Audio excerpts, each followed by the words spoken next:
Welcome, I'm Kevin Derrick. This is the Commercial Mastery Program. This is actually module number 5. Get your pad ready. We're going to rock and roll with what we call the cash flow model. Yep, it's analysis time. Now, again, do not worry if you kind of went out to recess when it was math time when you were growing up. Some of you are going to be fantastic in math. Some of you are going to kind of be midstream, and some of you are going to absolutely hate it. Don't worry, all right? I can challenge you if you're super good, and I'll take you with me if you're all the way on the other side. So please do not worry, but take notes, because I'm going to take you through the cash flow analysis right now. I'm going to define what these are, and then in the next module we're going to do a sample deal, and then you can take that and do it over and over and over again until it becomes second nature. So, you ready to write? Here we go. Get your pad, get your pencil. A cash flow analysis starts with what we call gross income. Some people call it potential gross income. We're just going to try to keep definitions down right now, but we'll explain everything. Gross income simply means the amount of money that the asset can bring in over the course of a year. Remember, this is commercial, so everything that we do is going to be annualized. So we're not just doing something for a month. We may start with numbers for a month, but then we're going to calculate it out for a year. So everything that we write on here in a cash flow analysis will be for a 12-month period. And by the way, it doesn't necessarily have to be January through December. It might be, a May 1st through an April 30th of the next year. It might be a fiscal year, but any 12-month period of time. Now, what would an example be for gross income? Let's say that we have a 10-unit property, and that 10-unit property has an average monthly rent of $500. Go ahead and write those things down on your paper. So you've got 10 units, and there's an average monthly rent of $500. How would we calculate gross income? Well, it's pretty easy, right? You take your number of units, 10, and you multiply it by your average monthly rent, which is $500. So you're bringing in $5,000 a month, and then you annualize that, so you multiply by 12, so we'd write $60,000 there. That's your potential gross income, all right? It's your potential income that the property is going to bring in. Now, it would be great if there were no expenses. It would be great if there was no debt. It would be great if there was no vacancy. But unfortunately, we don't live in that world yet, do we? But this is where we start. This is top line. This is income. From there, we take off for vacancy. Every area has different vacancy rates. Different metropolitan areas may be a little bit different than rural areas, that type of thing. How do I know what a vacancy rate is? Talk to a real estate broker, talk to a lender, figure out what the market vacancy rate is basically for your space. Could be different for apartment than it is obviously for retail, for office, that type of thing. Many times we'll just use a standard vacancy of 8%, 6%. If you use 7 to 8%, that's right in the category. You also, by the way, can go online for research reports. I've told you about MarcusMillichap.com. They have great research on there, and you can just go in your area where you live and find out basically what the trending vacancy rates are, and you can use that or even buffer it a little bit. For instance, if my market vacancy was right around 7.4, 7.42, I'd probably buffer it up to 8%, just to show the lender and to any investors that I was bringing in that was buffered a little bit. Now, the vacancy is annualized, and it's a percent that we're building into our cash flow model, because we know this, that not all of the units will stay occupied for the entire year. Now, is it possible that all of our 10 units in this sample property might have a tenant in there every single month? Yeah, it really is. That could happen. But then remember, they're also going to have to pay every single month, and they pay on time, and that type of thing. So you have so many different moving variables here. We always want to put in a vacancy rate. If our vacancy rate ends up being less, great. Money drops to the bottom. More cash flow for us, we're good.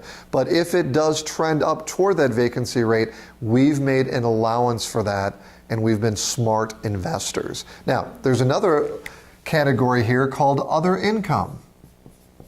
Other income involves any other revenue streams that we might have for this piece of real estate. So let's say that in our we've got a 20-unit apartment building, maybe with some mixed use down in the bottom. Let's say that on the side of the building, there's a enormous billboard that we can rent out to like a local business or even one of the businesses down there. Well, that would be an added revenue stream for us, and that would be in our other income. Now, interestingly enough, any of this parking, laundry, billboard, advertising income, whatever it might be, that doesn't go through our vacancy line. So you need to do it in this order. The vacancy only relates to the gross income because the vacancy happens when we are not receiving rents.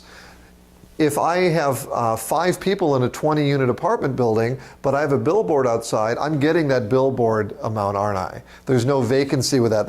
Now, the vacancy may affect a little bit if you're doing laundry or something like that, but mathematically, we always want the other income under right here. The reason for that is that we take gross income, we minus vacancy, and we add other income to equal EGI.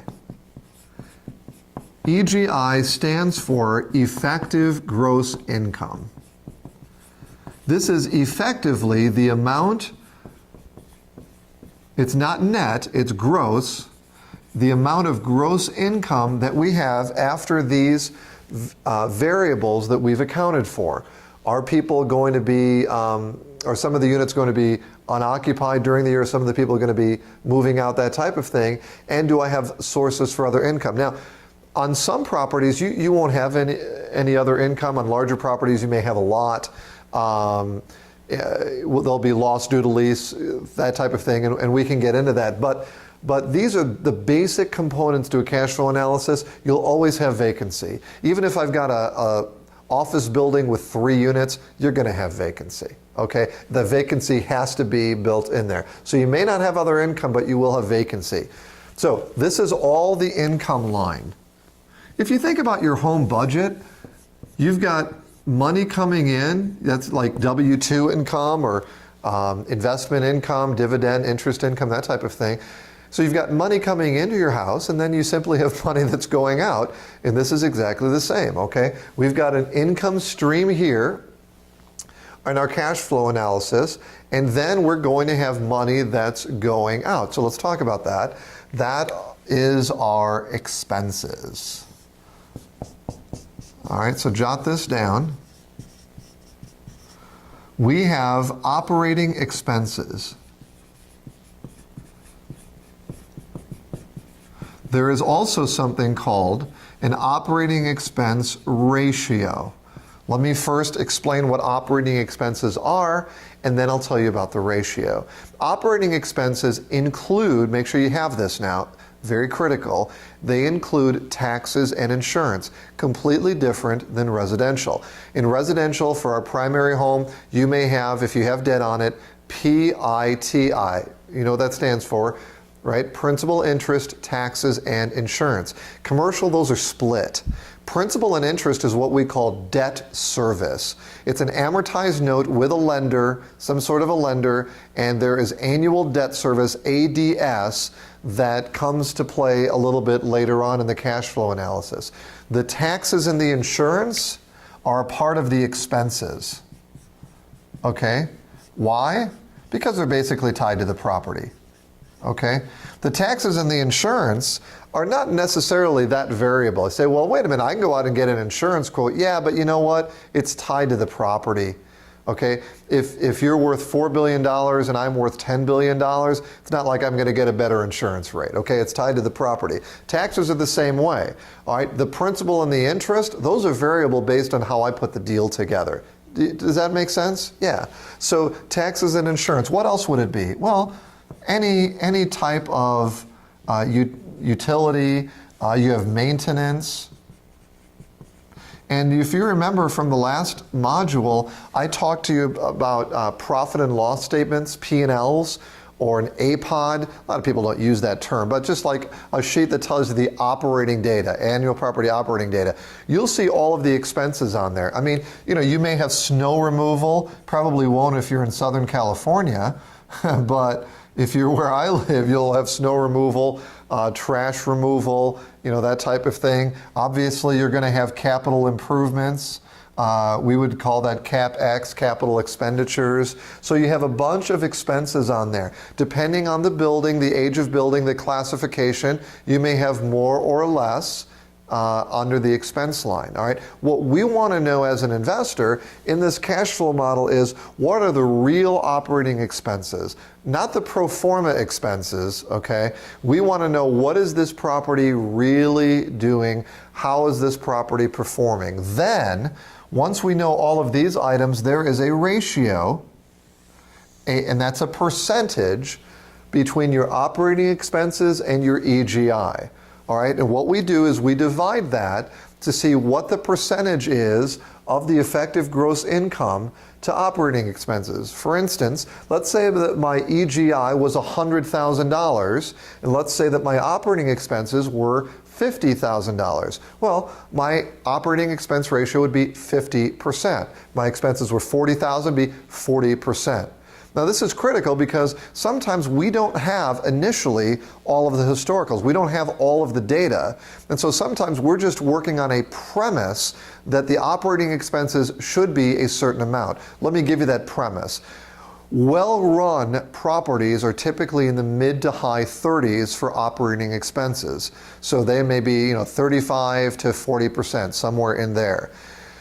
Properties that are kind of average, midstream, they're going to be low to mid 40s, and then properties that are very sluggish are going to be high 40s and even higher. You go down to Texas where you have properties that are all bills paid, obviously your expenses are going to be even higher than that, and so you just take that into consideration, especially when you're building the rent streams, okay? So knowing that typically when you're looking at a cash flow analysis, your property, your EGI may be 100. Well, if you tell me that the EGI is 100, I'm going to tell you, well, you know what, the operating expense is probably going to be right around 40, 50%. They should be right around 40%. It depends. You might have property management here. If you have property management, that's going to be another 8 to 10%. Maybe a little bit more, maybe a little bit less.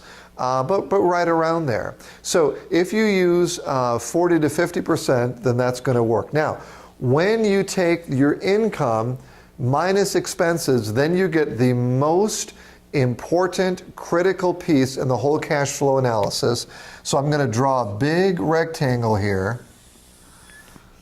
And this is the critical piece right here. It's called NOI, net operating income.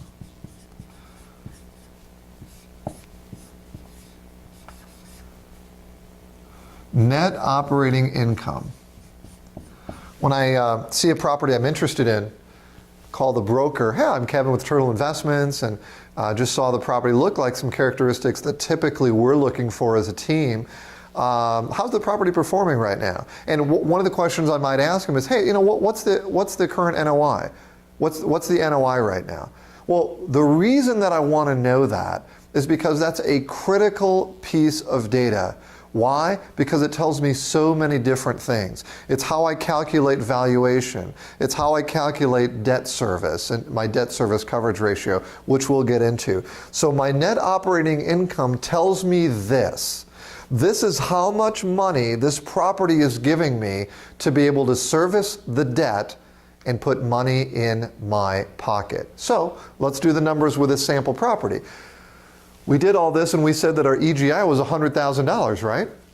We said our operating expenses were $40,000, so that leaves $60,000. So in this scenario, that $60,000 would be my NOI, and it would be the amount of money that we have left over to service the debt, to service any private equity, to service any debt that we may still have with the last owner if they're holding a note, that type of thing.